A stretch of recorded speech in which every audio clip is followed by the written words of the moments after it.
This isn't just a story about a battle. It's really about an idea, a powerful, almost spiritual belief that the will of a warrior is invincible. And this place, Guadalcanal, this is where that idea was systematically taken apart, piece by piece, by the brutal, grinding reality of modern industrial war. We're going to explore exactly how a myth died in the middle of a jungle. Just listen to this.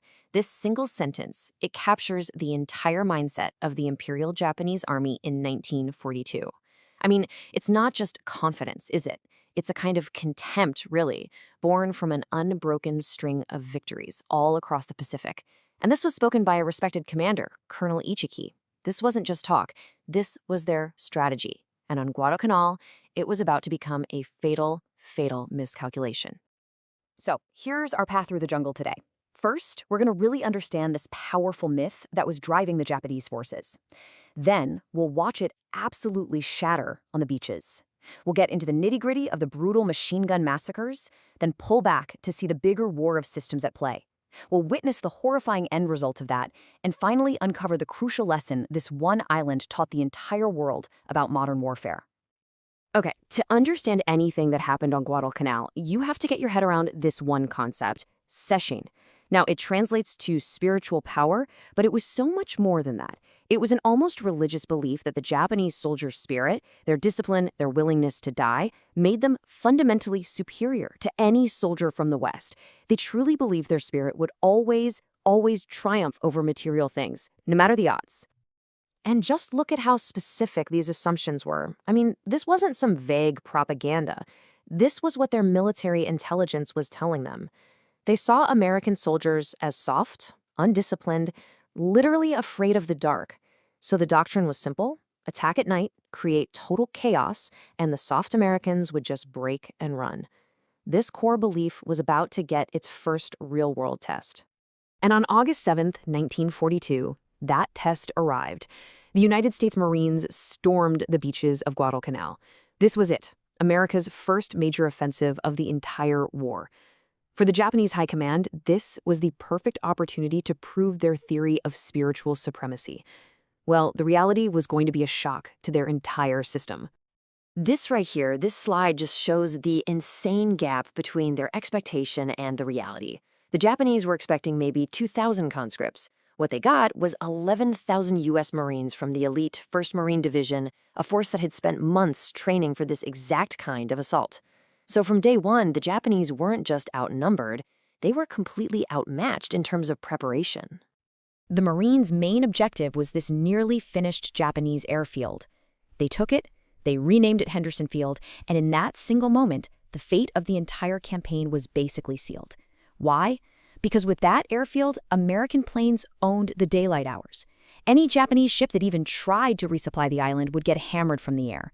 This one fact dictated all the horror that was about to come. All right, now we get to the heart of the fighting. The Japanese response, of course, was to retake that airfield immediately, and this led to the first major ground battles, where Japanese tactics based on spirit ran headfirst into the systematic industrial firepower of the United States Marines. To really understand the massacres that came next, you have to get this military concept, the killing zone. This has absolutely nothing to do with a fair fight or who's braver. It's an engineering problem. You map out an area, and then you arrange your machine guns and your artillery so their fields of fire overlap, creating a space where survival becomes a mathematical impossibility. It's the industrialization of death. And this theory was put into brutal practice at the Battle of the Tanaru River. Colonel Ichiki, the same officer from that quote at the beginning, ordered a direct frontal charge across the sandbar. In the dark, the Marines just waited.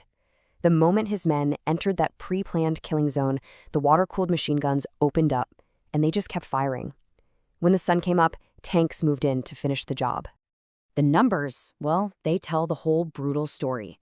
Out of 917 attackers, around 800 Japanese soldiers were killed. The Marines lost about 40. This wasn't a battle. It was an extermination. It was the first shocking proof that spirit could not overcome systematically applied firepower. And this wasn't just a fluke. The Japanese command actually believed Ichiki had simply been reckless. So a few weeks later, they sent an even larger, better-equipped force to attack a position called Edson's Ridge. They tried a more sophisticated plan, but the result was identical. They ran headfirst into another perfectly engineered killing zone of artillery and machine guns. The pattern was set. Japanese courage was being fed into an American meat grinder. This right here brings us to the real core lesson of Guadalcanal. The fighting on the ground was absolutely horrific, but the campaign wasn't decided by individual acts of bravery.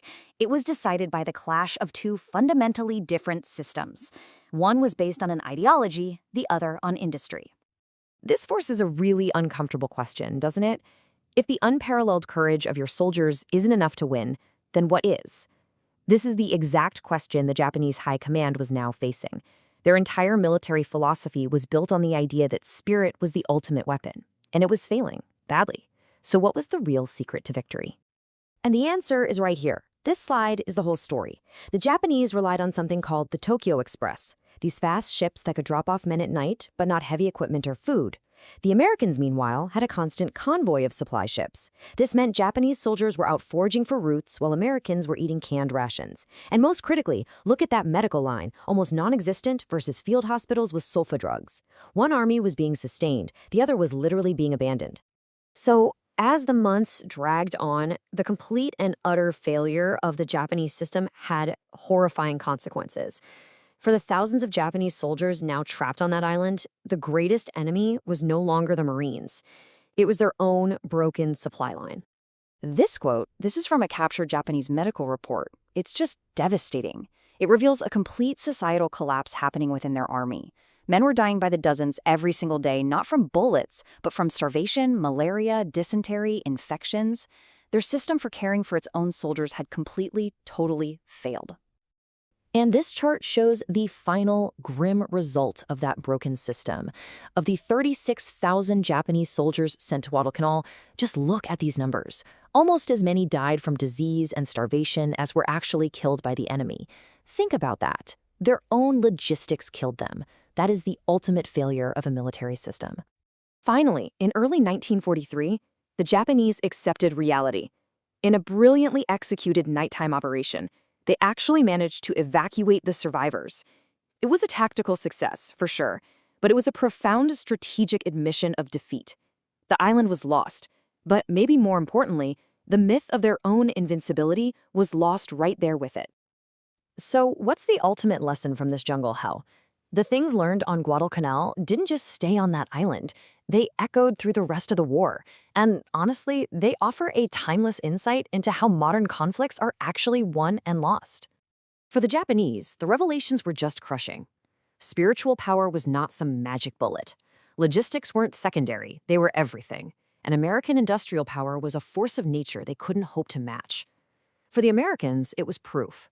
Proof that the Japanese soldier wasn't a Superman, that their tactics worked, and that they could beat a fanatically determined enemy even in the worst conditions imaginable.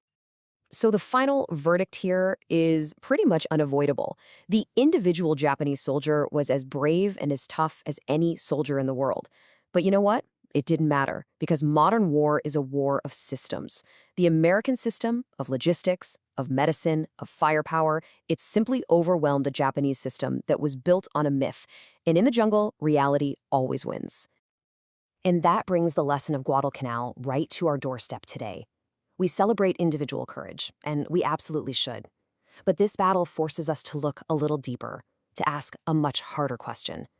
In our own world, right now, what are the invisible systems of technology, of supply chains, of information that are truly deciding who wins and who loses? That's the real lesson of the jungle.